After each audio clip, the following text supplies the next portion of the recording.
Hey everybody, this flourishing urban garden in Pasadena birthed an innovative idea for quenching the thirst of its plants at the root. Take a look.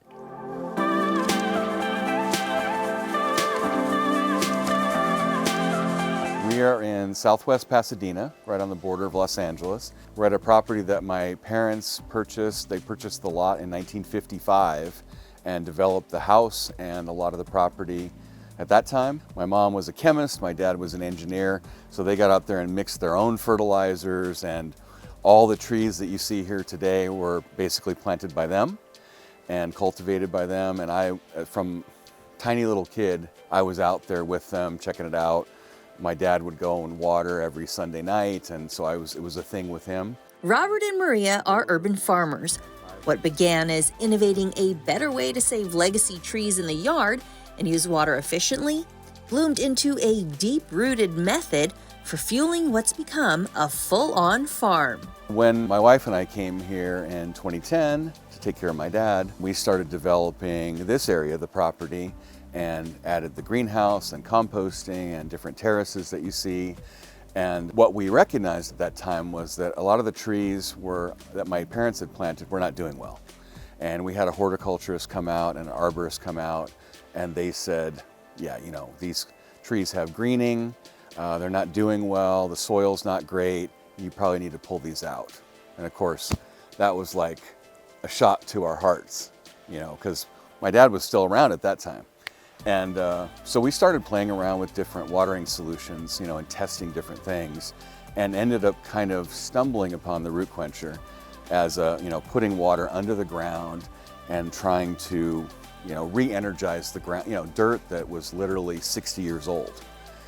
And this is all, we're sitting on a big rock of decomposed granite. So it's a challenge to begin with just to get nutrients into the soil. And when the couple successfully revitalized trees that a couple experts had deemed done, they decided to share the technology and methodology of what worked for them with the world. These are the ones that my parents planted. This is 60 years old. We have over 150 devices installed all over the property. Even most lawns are subsurface watering here. There's a couple with spray heads. But, you know, it's supercharged between the compost and the root quencher, because we put compost in the root quencher. And then that biology moves out into the soil. So we've much improved our soil all around the property.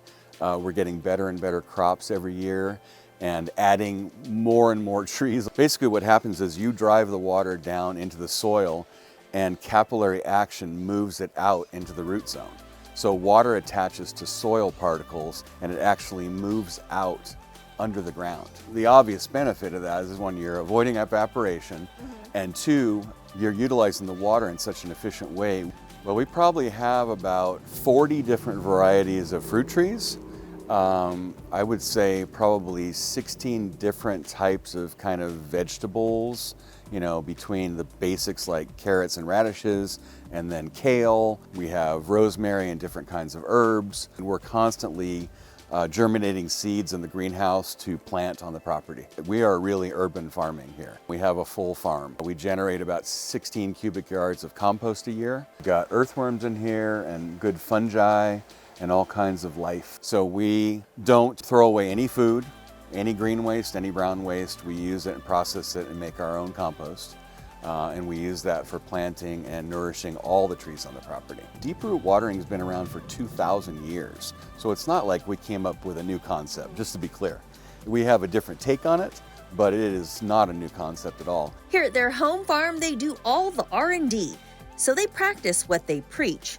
And one development continues to lead to another. With our compost, we can germinate most seeds in about 3 days. So I'm really proud of the greenhouse. We've done a lot of work on environmental controls with humidity, CO2, and temperature. But I think I'm really proudest of integrating, I call it agroscaping. It's not a new term, just like the root quencher is not a new concept, but integrating food into your normal landscaping. My parents were big landscapers. They have beautiful azaleas, camellias, different trees all kinds of traditional landscaping, but now we're integrating food into that. So Maria can walk out in the front of the property and get cilantro for her salsa. She can walk out and clip some rosemary, and she can go out and get lemons, limes, peaches, nectarines, apples, whatever she needs for a party, for any dinner that she's preparing. The farm is the side effect of the root quencher because we got into the irrigation and then got really excited about it. The greenhouse kind of came out of, we started doing some testing at the Rose Bowl, you know, on a commercial level with the root quencher. And then we got into the composting, and the deep watering plus the composting was the magic that kind of lit the fire in me to just do this as much as I could.